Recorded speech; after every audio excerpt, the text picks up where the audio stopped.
Hello and welcome to the Refactoring Gilded Rose Kata talk. If you're not familiar with it, Gilded Rose is an exercise which is about refactoring and improving the existing code. I thought there was a lot of content about refactoring and talks about the conferences, so I thought I'll just live code it. So it's there on GitHub. It's available in many different languages. Obviously, I'll do it in Kotlin. And just to be clear, there is no solution to it. It's an open-ended problem. And if you haven't done it before, you don't need any previous knowledge. I'll explain everything. Obviously, I'll do it in IntelliJ and in Kotlin. I will do it in a happy path programming. So if you try it yourself, you might find more problems, which you won't see here, hopefully.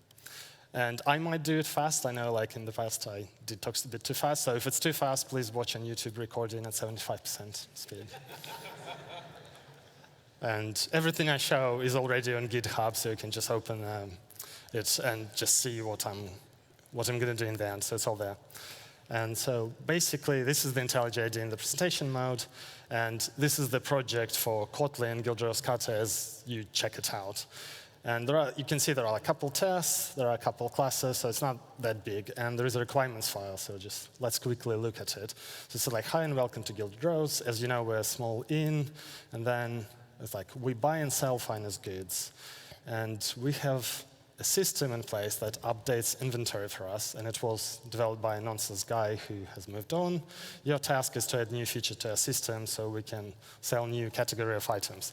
So basically, we're joining a company, and there is some legacy code. We need to add a feature. Skipping the details here, we basically we have recently subscribed to supply of conjured items, and we need to add conjured items which degrade in quality twice as fast as normal items.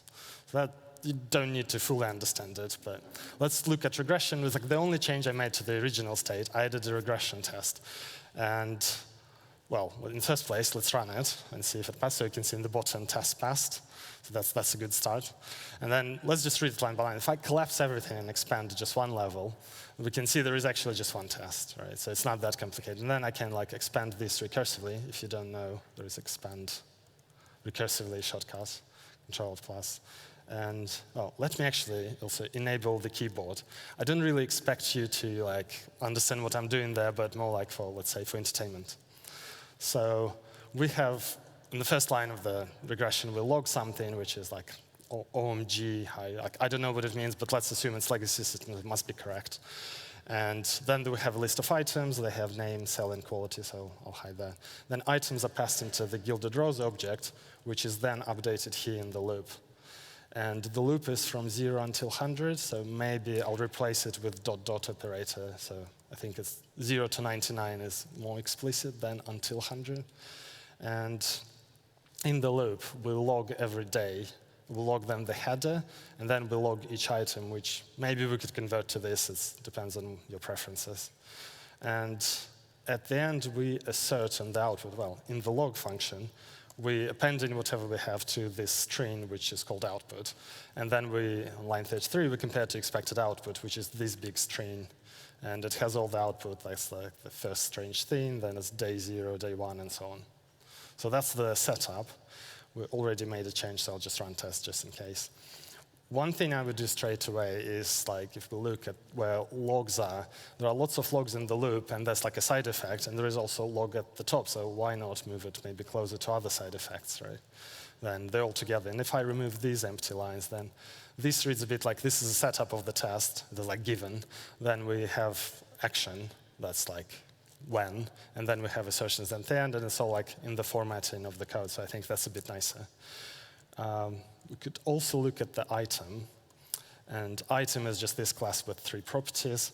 What I'll do, I'll just reformat it, but I'll use intention for this, and then Alt Enter. And in case you don't know, in IntelliJ now you can assign shortcuts to intentions.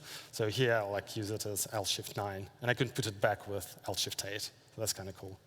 And it's just a class, right? And it has this custom to string method. It uses this unnecessarily, I think. As soon as I fix this, IntelliJ now suggests that you can be replaced with template. And maybe I'll just replace it with an expression function. So this all works. So, hopefully passes the test. So I'll just commit this, and I'll use a boring message. But like it's all local commits, right? So if I want to push the changes, I can squash commits, give them better description, so on. So this, you can think of it as like this is a bit experimental. So there is always a question with regression, like how good is it? Because like it's a bunch of items. There's like one way to learn about this a little bit is to run code coverage. So that's what I'm doing. And if we look now at the project, it actually shows like it's 100% test coverage. Suspicious, right? So in item, obviously, it's just like a simple class. And in Gilded Rose, we'll finally see the Gilded Rose. It's like lots of interesting condition. On the left, you can see there is a green line that's like 100% coverage. And just to be clear, like we shouldn't be deceived by this, because it really shows that the lines were executed, and depends on the technology used. It shows you that it went through all conditions and if, but it doesn't go through all invariants in your code. So it's yeah, if the line is red, yes, it's not tested. But if it's green, it doesn't mean it's really tested. So it might be worth still doing some kind of manual mutation testing, maybe, like changing 50 to 51. It's like, OK, tests fail. So I have a bit more trust in this. But for this exile, let's assume it's good. Right. And if you remember, if you noticed, in the Gilded Rose, there was this to-do to edge at this item. So let's maybe give it a go while we're here.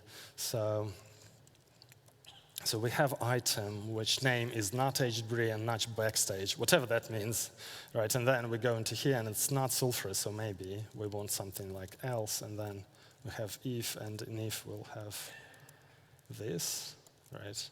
And this will be conjugate money cake, and it should be equal, probably, right? And then we want quality to degrade twice fast. Well, let's try this, right?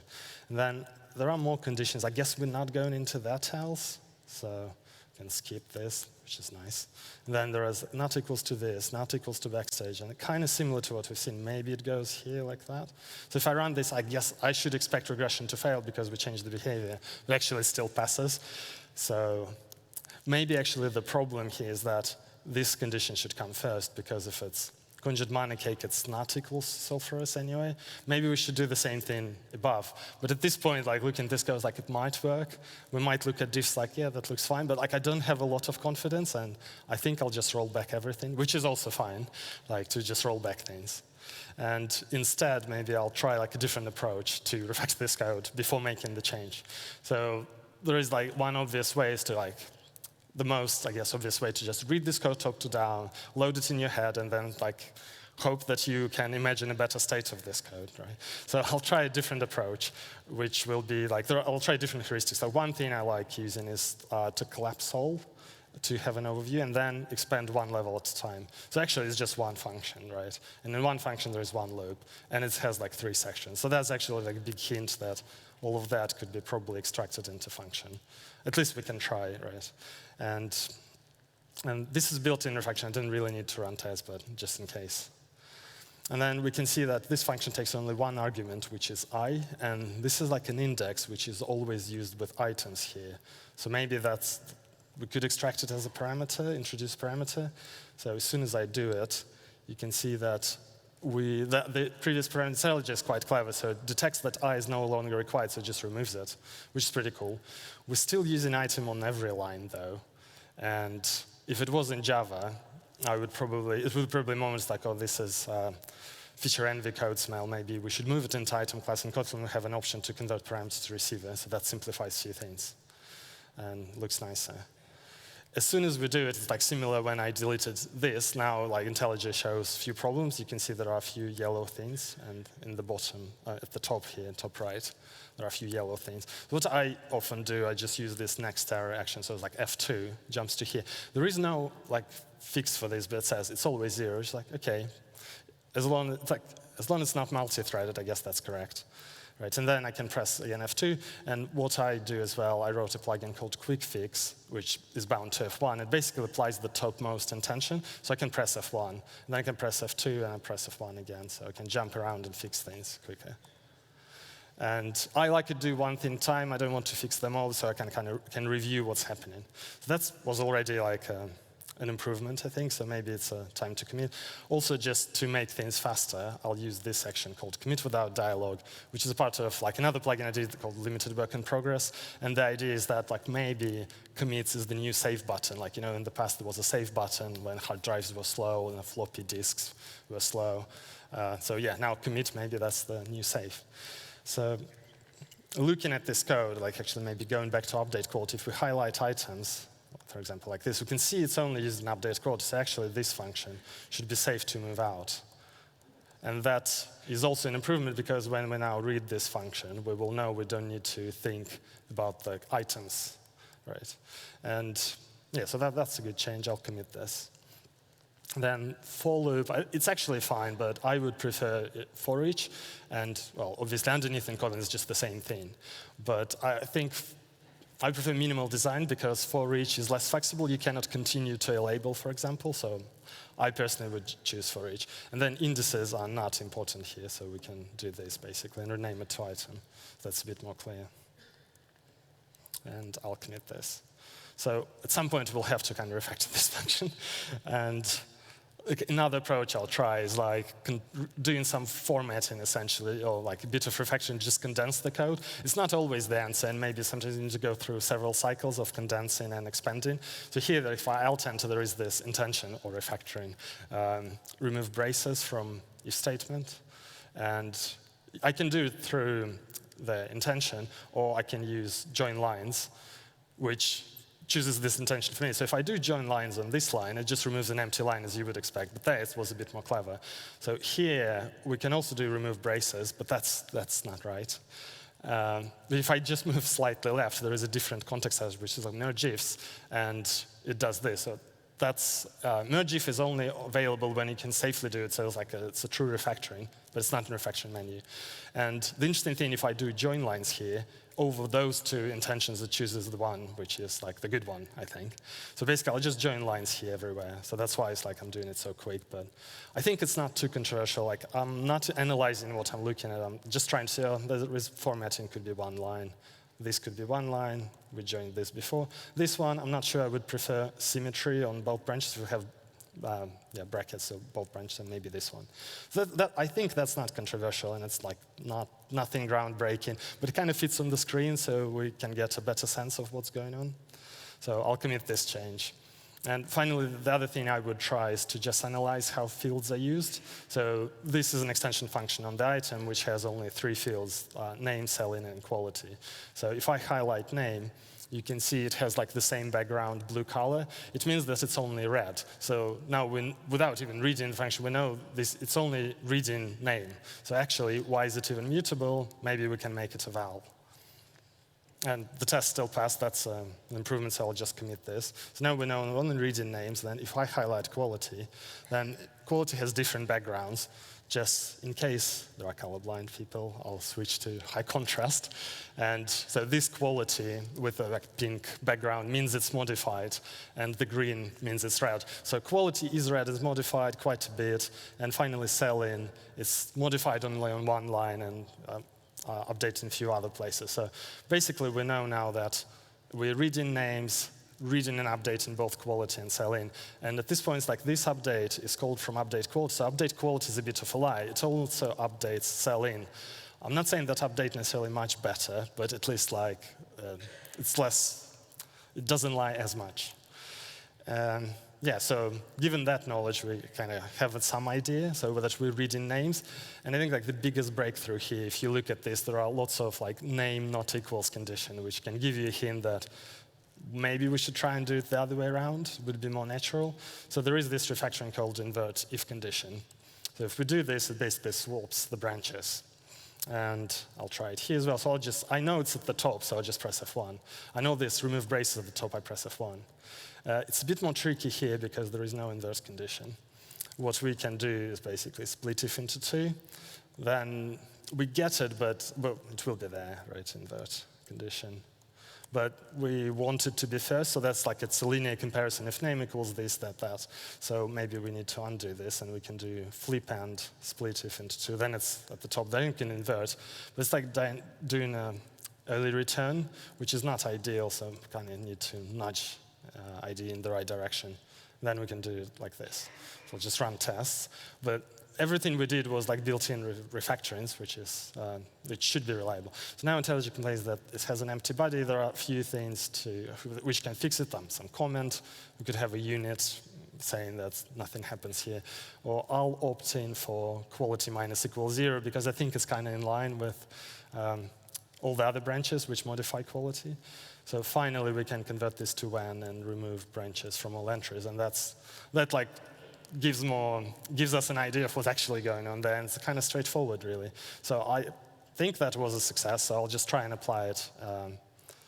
Since we started at the bottom, I think it was a simpler if condition. I'll go bottom up. So this condition, I'll invert it. Now IntelliJ again complains that it's an empty body. Let's do cell in minus 0. Now it still complains, says you can lift assignment out of it. I was like, okay. So and this is quite interesting because we were mutating cell in both branches, and by doing this, we kind of pulling mutation out. So now if else is basically an expression, pure expression. And this is kind of an interesting idea which we could probably apply to quality. Maybe not right now, let's finish inverting ifs. But yeah, that's kind of a good intention which nudges us in an interesting direction. So with this condition, we can just invert it. And the cool thing is that Drill is clever enough. It understands Boolean logic, like this and an or is inverted correctly. And then here we can pull in the same trick. It looks like it's the same condition, right? So split if into 2, invert if, remove braces, and then here we want quality minus 0. So that should work. And it does. And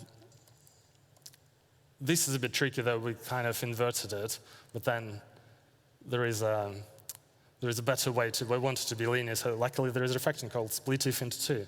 And what it does, it basically copy-pasted this code twice, but kept different conditions. Now this condition is always false because we checked for name above. Unfortunately, Altenta doesn't, there is no intention to just replace it with false, but I'll do it manually, and then we can just delete the expression. And I deliberately take really small steps, so that I'm not going ahead and deleting the whole thing myself. I'm just like, okay, if ID thinks it's false, I'll just follow the advice. And so here the same, if it's always true, we don't need this if condition. So that should still work. And then we can replace it with when, remove braces from all when entries, do a bit of formatting, and it looks kind of nicer. So now, I think now at this point, I was like, oh, I think I understand this code better, and maybe this is the point where we could add a feature, or at least give it another go. But I'll go ahead and refactor the quality mutation out of branches, as we have seen.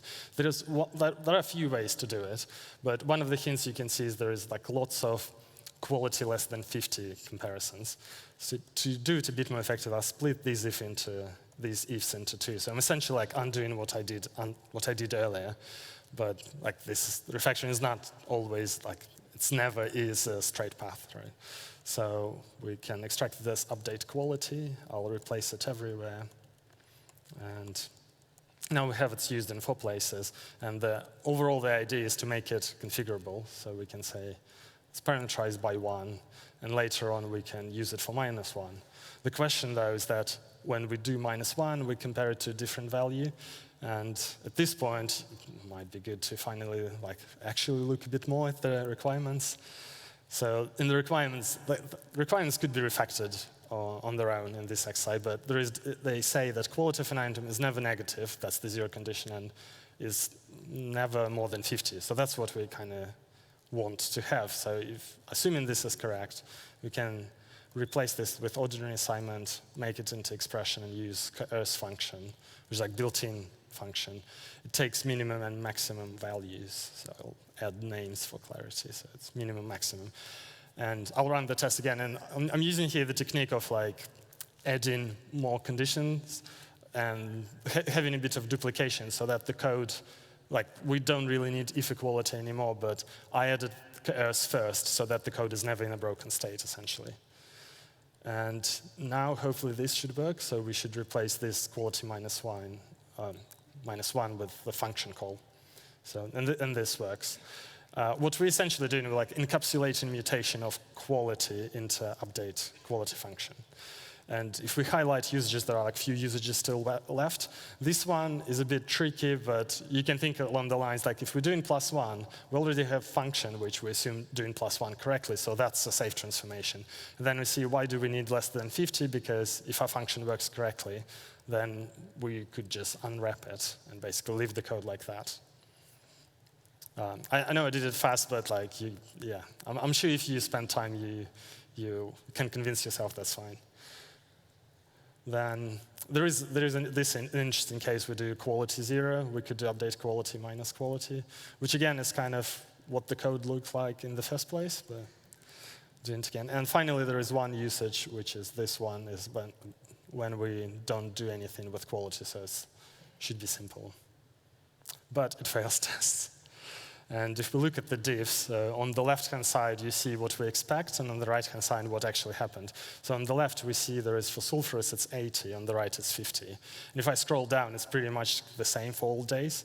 And it's a bit of a funny thing, because like 50 actually makes sense, that what was in the requirements, except that in the requirements later on, they mentioned sulfurous is a special item, so its quality is 80 and never alters. So that's the special case.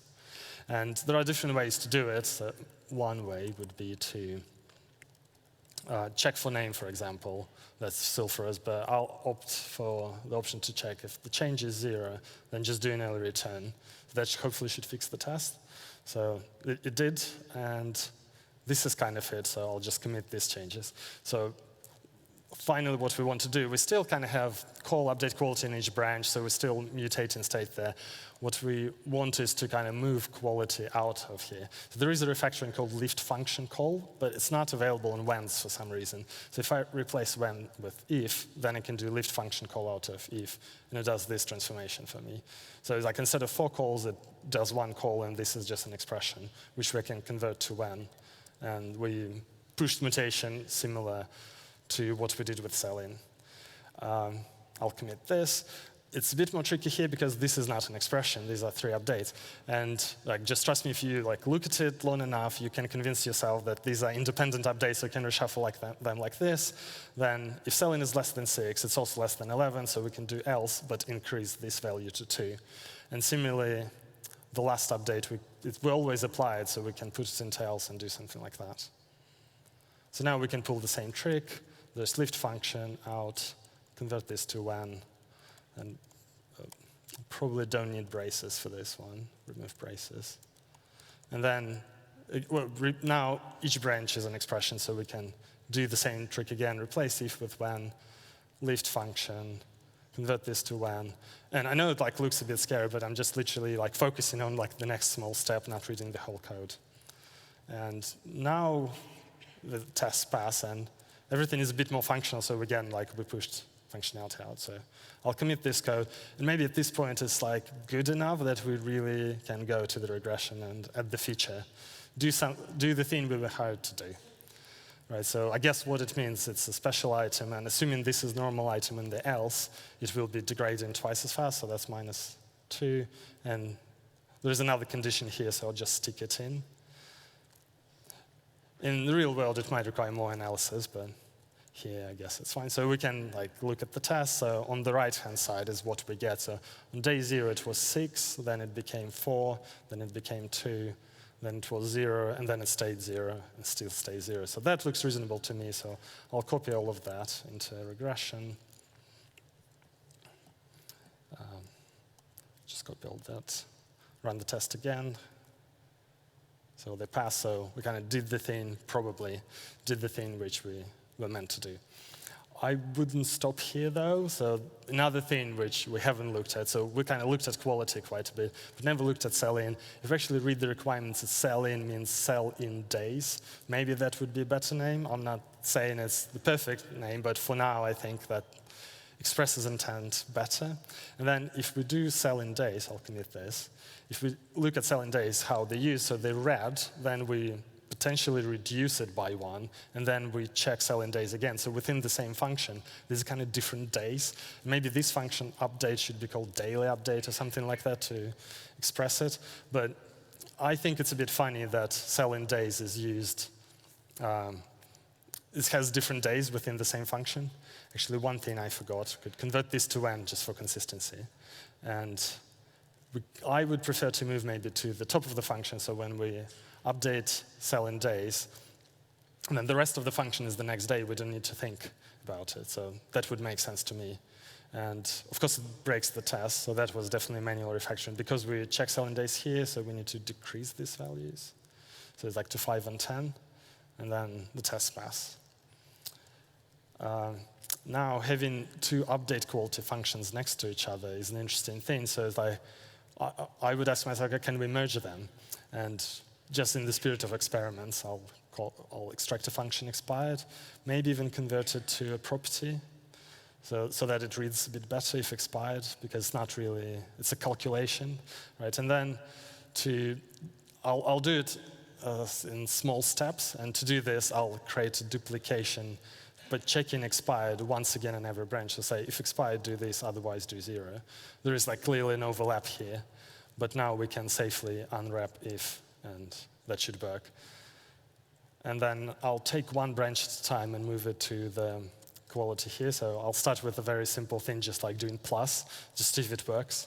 So it did work, and obviously we can simplify this to be 2 or 1.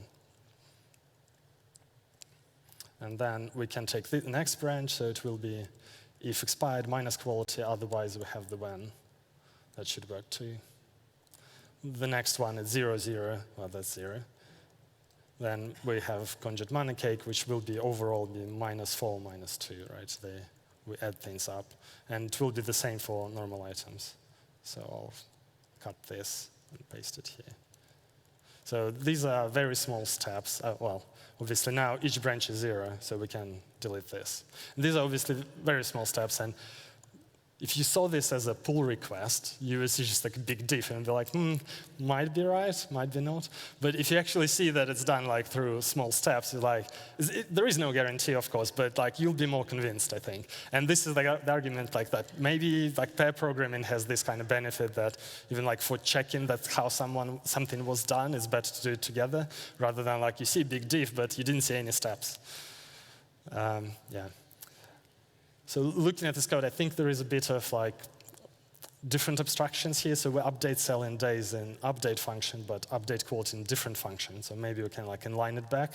IntelliJ doesn't like this early return, so if I revert these things a couple times, it can inline. It's actually been quite like helpful. So change was a parameter which we're passing in, now it's a val. That's pretty cool. And looking at this, like maybe I will re-extract things again. So this whole thing could be update quality. And this could be update cell in. So maybe that's actually a better way to structure things, cell in days. So that should still work. And overall, this is like the shape of what we have.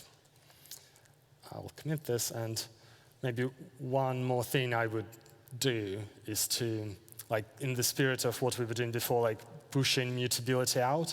One thing which is still quite mutable is the item, so all the cell-in days and quality, the mutable. There are like different ways to approach it. We could just change it like this, right, to val, then this goes red because we cannot reassign. So what we want really is probably return a copy. But item is not data class, so maybe we need to make data class. And you see, like as soon as you start doing this, you're going to break lots of code, and you might reach a good place soon, or might not. Like you don't know, right? And it's fine sometimes to experiment and go down the rabbit hole, and then maybe like shelve all your changes. And after you learn something about your code, you can do it in a more like with smaller steps. That's what I will do. In the first place, I'll just change the signature. So what I'm doing here, do return this, and then there's alt enter to change the return types. Just press F1 because I know it will be there. And similar, we can do just return this and F1 it. Then we can change these two things, and we can return them. Could also be an expression function. And this for each actually should be a map because we're not changing them yet, but we want to, right? And this could be maybe lambda reference. It depends on people's preference. And ultimately, we want to reassign items. So this is where we shift in our mutation eventually. So this passes the test, but it's still just mutating things, right? So the next thing would be like maybe make it a data class and see if that works. For some reason, it was open, but I guess it didn't have to be. So So it seems to work. And then maybe the next smaller step would be to do a copy and see if that works, because we want to. And surprisingly, it fails, right? And well, I'll give you the answer, because the problem here is that when we create items and pass to Gilded Rose, we're actually printing in the loop the original items, not the items from the Gilded Rose. So we need to print items from the Gilded Rose, and that will fix the problem. And that's like the benefit of doing very small steps, because if we made lots of changes and then we did like a copy, you would know which step went wrong. But here, doing such tiny step, it's kind of trivial.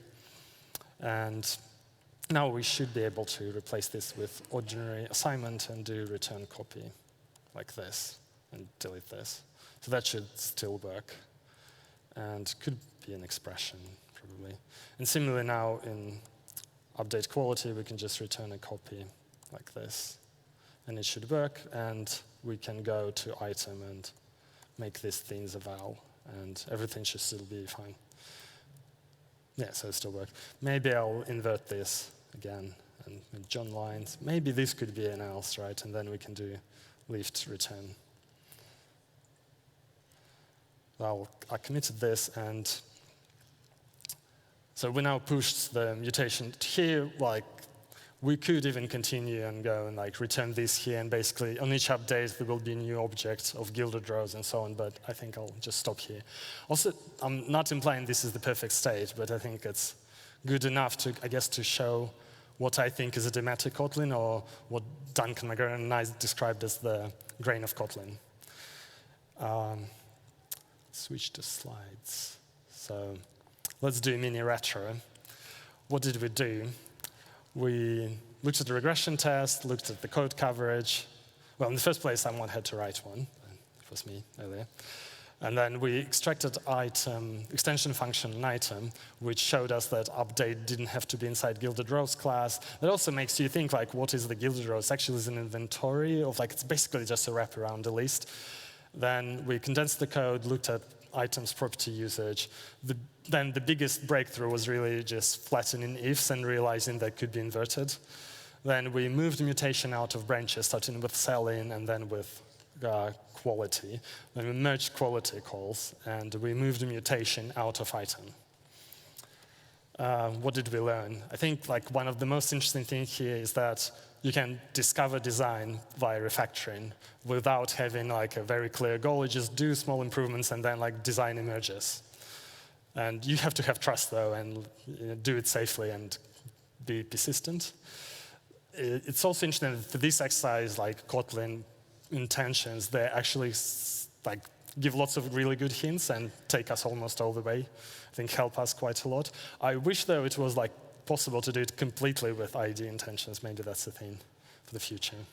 Then there are some refactorings which are hidden as intentions. This is a bit tricky because some intentions, they modify code, they're not refactorings, but they're like in the same list, and they look the same unless you tried them enough and you know they're different. And also some of those, like invert if, it's not in the refactoring menu, which is a bit confusing.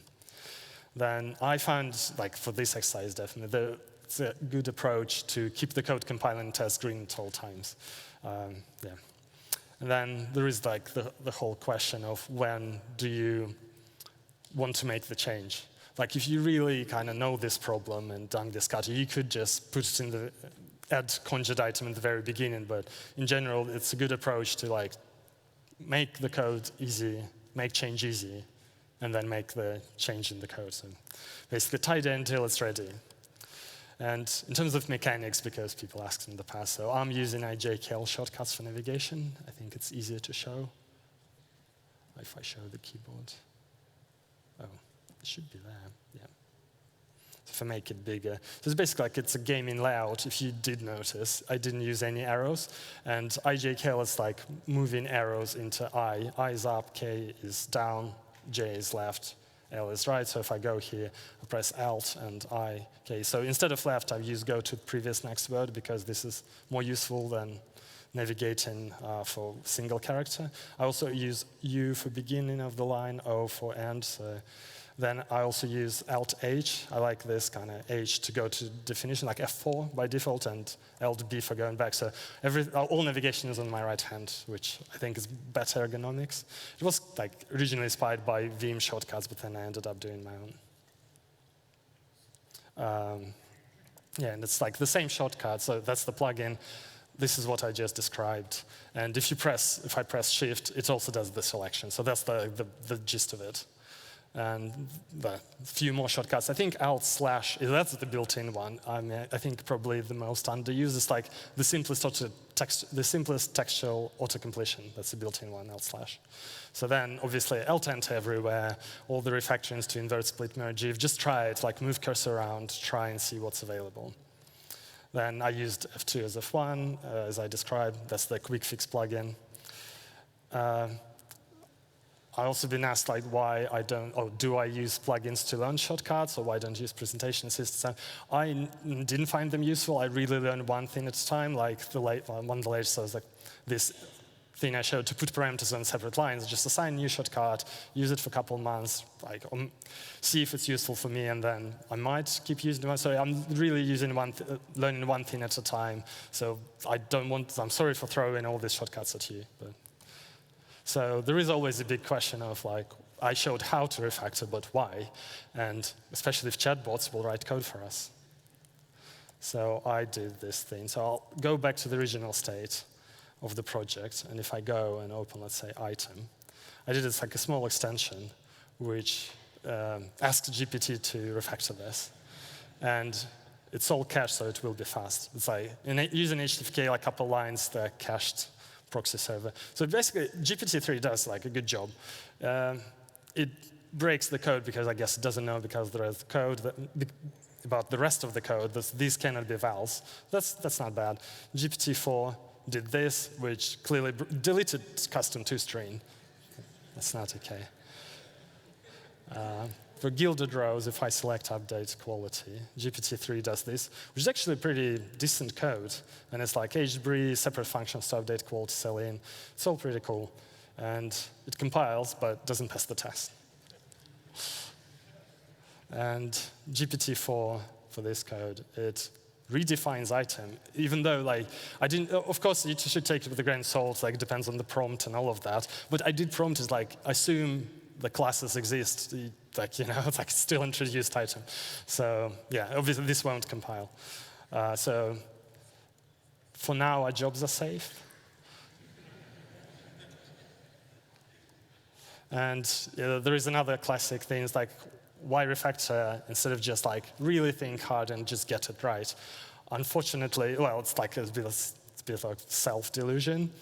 And I'm sure it's possible. And then there are some problems which are so well defined. And I think that's what chatbots might do.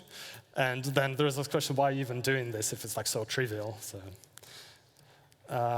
another interesting question is like, why refactor if it will be rewritten in I don't know, some years? And with this attitude, yes, it will be rewritten. And the other problem is that when you rewrite, what are you going to rewrite? Are you going to like just transpile this programming language to another one? So in some way, like by doing refactoring, you might be like retaining knowledge of the project or like rediscovering the knowledge on the project. So yeah, even if it's rewritten, if you refactor it to better shape today, like it will be much easier to rewrite it in whatever new technology. And the final thing is that what if someone writes bad code faster? And I think that's an interesting thing because in a way you can think it's like looking at the context, but like zooming out and seeing if it's like, for example, could be an organizational issue that someone else is under pressure or they perceive there is a pressure and then producing more features faster and so on. So basically, I'm saying like this refactoring is not just about changing code. It could be also about changing organization and figuring out what's going on organization. So this is an artifact of human interactions within organizations. So it's worth keeping that in mind. And if you kind of think about context, but in a different way, like zooming on yourself, I think this kind of bit of emotional statement, I think that someone's writing bad code, they're really bad. So that's like acknowledging that we're actually human, and human we're affected by our feelings and emotions. So we could be, so when we have a strong feeling, we assign high probability for our thoughts. So we say our thoughts are very correct if I have strong feelings. So if you have strong feelings about this code, you might be going in the wrong direction. So it's we're basically understanding where you are. In a similar way, if you refactor someone else's code, how they're going to feel, what they're going to do later. So it's all very interesting. And so maybe instead of doing one-on-one with your manager, you should have a code therapist, right? And instead of doing retrospective, have a group therapy at company. So moving on to links, as I mentioned, everything is on GitHub. There is this book called Refactoring. I don't know, if some people don't know it, is a book from '99, which is a technical book showing recipes how to refactor Java code step by step before IntelliJ existed. But it's an old book, so why not maybe someone writes a new version for Kotlin, or maybe a more futuristic one. There is also a modern take on refactoring that Ken Becker's writing book, which is a series of blog posts. It's called Software Design Tidy First. I think it's a bit more holistic, less technical view. For example, when do you start to tidy up, and when do you stop? Even me doing this, maybe some people thought oh, you stopped too late, or too early. And how do you know what are the trade-offs? On the topic of the Gilded Rose, Duncan McGregor did probably the longest video, YouTube series on the Gilded Rose. And specifically this video, which is kind of follows up from where I stopped here. So it's there with the links. And I also have a YouTube channel. And if you remember one thing from this, is basically you should try Gilded Rose yourself. There is no single solution. There is no goal. It's an exploration, and exploring is better with someone. So do it as a pair programming exercise. It's just there on GitHub. And this is it. Thank you.